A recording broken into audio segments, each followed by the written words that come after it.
Stop scrolling for a second. Silver is flashing a warning light. The screen price and the street price are starting to disagree.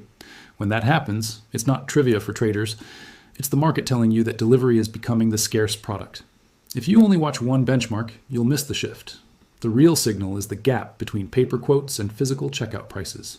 Before we go deeper, hit like, subscribe, and turn on notifications for Chill Guy.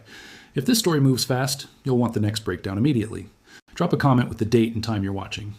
It lets us track how this plays out week by week. Here's the headline. Recent quotes have shown Shanghai pricing above Western futures screens.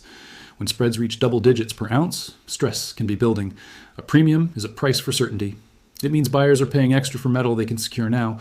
Spreads can widen for boring reasons like taxes, shipping, or FX moves. But a persistent premium usually points to tight local supply and urgency. Think about the pipeline from contract to bar. You need inventory, assay, transport, financing, and a party willing to deliver. Paper markets are useful for liquidity and hedging. They get tested when participants want settlement in metal, not in cash. That's why physical hubs matter. They reveal what people pay when delivery is non-negotiable. Inventories are the next clue. When reported vault stocks fall while premiums rise, metal is leaving faster than it returns. Some market watchers report steep drawdowns in Asian exchange inventories from prior peaks. If those figures hold, they fit a tighter physical picture. Silver is not only an investment metal, it's consumed in solder, contacts, coatings, catalysts, and precision electronics. Once it's built into panels and circuit boards, it doesn't come back quickly. Recycling exists, but it moves on a delay. Now stack the demand drivers, solar buildouts, EV components, grid upgrades, and data center hardware. Each one needs silver for conductivity and reliability. Even small increases across many sectors add up. Industry buys on deadlines, not on vibes. There's also the midstream factor, refining and processing capacity. Concentration in the supply chain can create bottlenecks, even when mines keep producing. Bottlenecks don't require villains. They only require timing, friction, and a surge in orders. So why doesn't arbitrage instantly close the gap? Arbitrage needs free flow, clear rules, and deliverable metal that can move on schedule. Import duties, capital controls, and logistics delays can keep premiums elevated. The spread becomes a price for speed and certainty. Now, the India angle, because it shifts the story from trade to finance. Reports suggest silver may be used more formally as loan collateral around April 2026. Treat that as a watch item until official documents confirm details. But if silver becomes widely financeable, demand shifts from speculation to utility. Collateral demand is sticky. People can borrow against metal without selling it into the market. It also scales.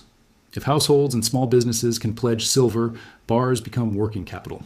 That's why the phrase, silver isn't money, can miss reality. An asset becomes monetary when institutions let it function inside credit rails. Now, paper versus physical needs nuance. Futures volume can look huge because contracts trade many times before delivery is requested. Big volume isn't automatically fake. The key risk is deliverable inventory versus obligations when stress hits. In tight periods, exchanges raise margins and adjust rules. Those tools reduce panic, but they also show where constraints live. So the real question is simple. What happens if too many people want bars at once? That's the stress test that matters. Watch the plumbing indicators, delivery notices, warehouse categories, and loadout rates. They're boring, and that's exactly why they work. If delivery's slow while premiums rise elsewhere, don't assume a single cause. Ask whether it's timing or a preference for cash settlement. Now zoom out to geography again. When parts of Asia and India hold persistent physical premiums, urgency is concentrated there. In a world of shipping delays and policy risk, local certainty can cost more than global exposure. That's how supply chains price uncertainty. Here's a scoreboard you can track without getting lost in noise. It keeps you focused on what actually moves price over time. Number 1, physical premiums and spreads. Track cash prices in major hubs versus futures, and watch whether the gap widens or fades. Number 2, inventory trend and withdrawals. Falling stocks plus fast loadouts can signal tightness, especially if restocking is slow. Number 3, policy that makes silver financeable. Collateral and lending rules can create demand that outlasts hype cycles. Now, about the extreme targets, you've heard $300, $500, $700. Targets are opinions, but scenarios can be built from supply, demand, and stockpiles. Silver supply is tricky because much of it is a byproduct of other mining. Higher prices don't instantly switch on new production. New mines take years, not weeks. Recycling responds too, but it lags, and substitution is limited in many high-spec uses. So repricing can happen instead of polite appreciation. Repricing is when the market admits the old range assumed easy liquidity that no longer exists. That doesn't mean a straight line up. It means spikes, pullbacks, and sudden gaps are part of the terrain.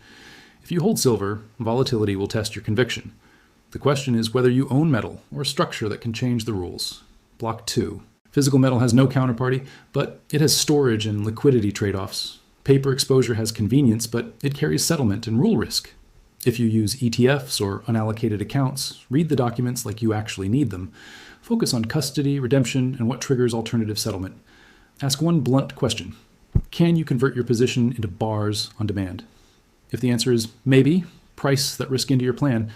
Now, let's talk about the scary word people whisper, break. Most market breaks are quiet, not cinematic. They look like higher margins, cash incentives, longer delivery windows, or contract tweaks. Those changes can stabilize a venue, but they also shift trust. When trust shifts, price discovery drifts toward the markets that deliver consistently. That's why physical hubs can start leading benchmarks over time. Also remember, a spread is not proof of wrongdoing. It's proof of friction. And friction is enough to move prices when supply is tight. So stay analytical. Compare taxes, FX, shipping, and import rules before you assume the most dramatic explanation. Now, look at indicators the mainstream rarely mentions. Lease rates, backwardation, and wholesale premiums are the plumbing gauges of availability. When short-term borrowing of metal gets expensive, it can reflect immediate scarcity. When delivery lead times stretch, it can reflect strain in the pipeline. Watch refinery lead times and wholesale quotes, not just social clips. Boring data is where real edges come from. On Western exchange reports, inventories are often split into eligible and registered. Eligible bars may exist, but they aren't automatically committed to delivery. Registered inventory is the metal earmarked for contract settlement. If registered stocks trend down, delivery pressure can rise fast. Another clue is product-level premiums. Coins and small bars can tighten first, even when large wholesale bars are still moving. If you see sudden intraday drops on the chart, zoom out. Fast moves can be liquidation and margin mechanics, not a change in physical availability. Keep one eye on trade rules and duties. A single policy tweak can reroute flows and spike local premiums overnight. And in hot markets, bad actors show up. Stick to reputable dealers and verify weight, purity, and source. Now, mining stocks, because everyone asks for leverage. Miners can amplify upside, but they can also amplify errors. A strong miner is more than a big resource estimate. You want disciplined financing, reliable operations, and a jurisdiction that respects property rights. Watch dilution, because it's the silent tax on rallies. A company can win on metal prices and still lose shareholders through endless issuance. Look for catalysts that change value. Higher throughput, lower costs, de-risked permits, and real cash flow. Ignore vague next big thing language. Also remember, silver miners often produce byproducts too. Their margins depend on multiple metals, energy costs, and local regulations. So if you choose miners, spread risk and do homework. Don't confuse a good chart with a healthy balance sheet.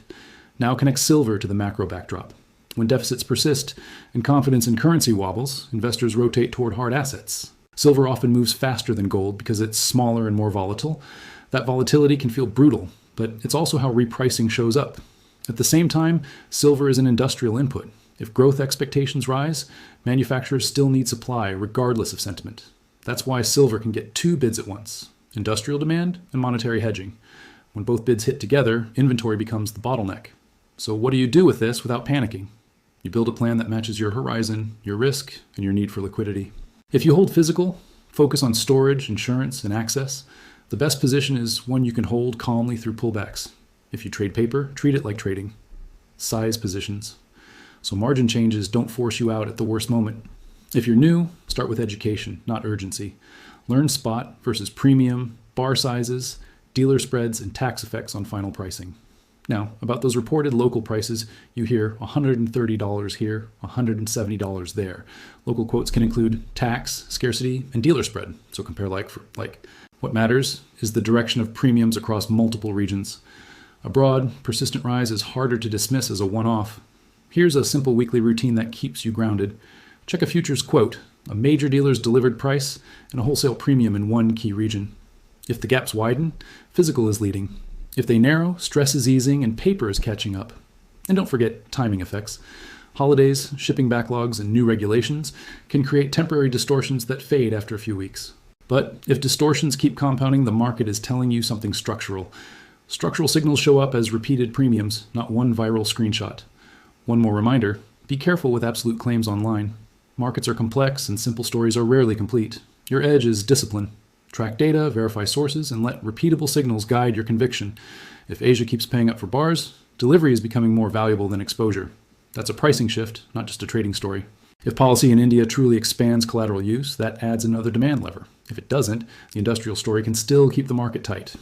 Either way, watch what people do, not what they say. Metal leaving vaults is louder than any hot take. This is education, not personal financial advice. Your goals and constraints matter more than any script online. Now I want to hear from you.